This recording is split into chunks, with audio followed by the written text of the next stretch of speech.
Manipulate कर सकती है। और मैनिपुलेट करने का जो प्रतिशत है वो 30% तक हो सकती है। अगर मान लो अभी लोकसभा का चुनाव होता है तो लोकसभा में 96 करोड़ भारत में मतदाता है। 96 करोड़ में से 75 करोड़ लोग वोट देंगे और 25 करोड़ वोटों को बिल्कुल आसानी से चुराया जा सकता है इस काले कांच की मदद से, जिसको चुनाव आयोग ने अपने मशीन में पारदर्शी कांच को बदलकर काला कांच किया है वीवीपैट में। जैसे आप इस बैनर में देख सकते हो, ये चुनाव आयोग का सरेआम भ्रष्टाचार है जो 96 करोड़ मतदाताओं के आंखों के सामने है। चुनाव आयोग के बाकी कोई भ्रष्टाचार आपको दिख रहा हो या नहीं दिख रहा हो, पर ये काला कांच आपसे छुप नहीं सकता है। आप जितने भी लोग वोट देने गए होंगे आपने देखा होगा मशीन के वीवीपैट में एक काला कांच है, पारदर्शी कांच नहीं है। इसमें जो हाँ बोलो हाँ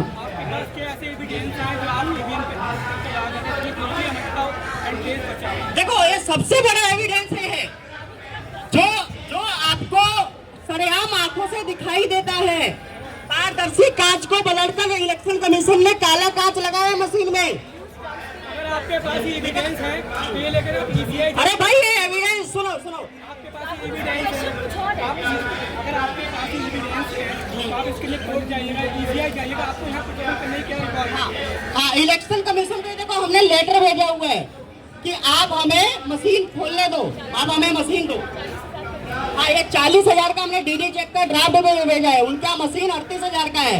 उनको ये लेटर भेजा कि आप अपना मशीन हमें देवे, हम उसमें अपना प्रोग्राम डाल के साबित कर देंगे कि आपके मशीन में वोटों की चोरी हो सकती है। रिसेंटली वेस्ट बंगाल में इलेक्शन हुआ था, तो वहाँ पे ईवीएम से इलेक्शन हुआ था, तो देखा गया था चौथी मंजिल पे एंड 5वीं मंजिल पे आग लगी, जो ऊपर के फ्लोर थे वहाँ आग नहीं पहुँची, न बीच में ब्लैक वाले फ्लोर में आग नहीं पहुँची, मिडिल जो फ्लोर थे उनमें वहाँ आग पहुँची, वहाँ की ईवीएम पहुँची थी। क्या ईवीएम उसी रीजन में था, उसी रीजन से ईवीएम में आग लगाई गई थी, कहीं ना कहीं चोट थी सरकार?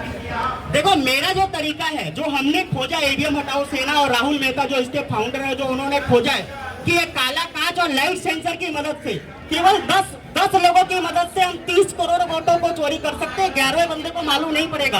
बंगाल में जो मशीनें जली हैं वो उसके अलावा जो और बड़ी चोरी हुई है, क्या पता वीवीपैट की पर्चियों की गिनती ही नहीं हुई हो और बाद में लोग गिनती करने की मांग ना खड़ी कर दे, इसलिए मशीन को ही जला दिया गया। ऐसा भी हो सकता है। देखो, उनको भ्रष्टाचार करने के बहुत सारे तरीके हैं, लेकिन ये बिल्कुल आसान तरीका है। सिंबल लोडिंग फाइल के जरिए चोरी वाला प्रोग्राम मशीन में पहुंचा दो और काला कांच और लाइट सेंसर की मदद से 30% वोटों की चोरी कर लो।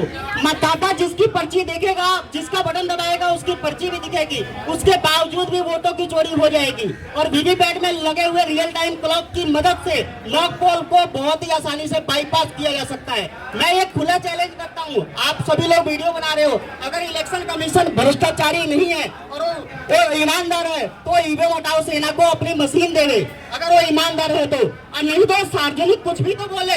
वो बोलता है कुछ लोग हैं डेमो बॉक्स से डेमो देते हैं और लोगों को बेवकूफ बना रहे हैं, तो इलेक्शन कमीशन अपना मशीन हमें दे, ठीक है ना। हम तो सीधा दिखा रहे हैं ना कि इलेक्शन कमीशन ने अपने पारदर्शी कांच को बदलकर काला कांच किया है, लाइट सेंसर लगाया है और हमने इलेक्शन कमीशन को लेटर भेजा हुआ है। जब आप इतने स्ट्रॉन्ग एविडेंस लेकर अपना प्रोटेस्ट कर रहे हैं, आप इसके लिए सुप्रीम कोर्ट भी आ सकते हैं। सुप्रीम कोर्ट के जज 2024 के फरवरी में सुप्रीम कोर्ट के जजों ने बोला कि हमें काला कांच और लाइट सेंसर के ऊपर बात नहीं करना है, आप चेक कर सकते हैं। सुप्रीम कोर्ट ने बोला है हमें इसके ऊपर बात ही नहीं करना है, तो हम करें क्या? हम जन आंदोलन कर सकते हैं। हम भारत के 96 करोड़ मतदाताओं को बताया जाता है सच्चाई, उसके बाद मतदाताओं के ऊपर डिपेंड करता है कि वो पोस्ट कार्ड ट्वीट भेजेंगे, हमारे साथ जुड़कर हमारी मांगों को आगे और लोगों तक पहुंचाएंगे, या देश को ऐसे ही बर्बाद होते हुए देखते रहेंगे।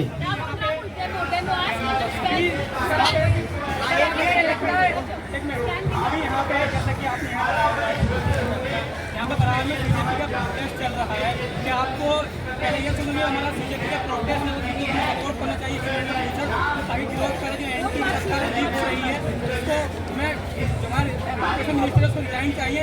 ईवीएम का मुद्दा एक अलग है, स्टूडेंट का मुद्दा एक अलग है, आपको इस प्रोटेस्ट में होने का आप यही आना है रीजन था आप जाकर प्रोटेस्ट।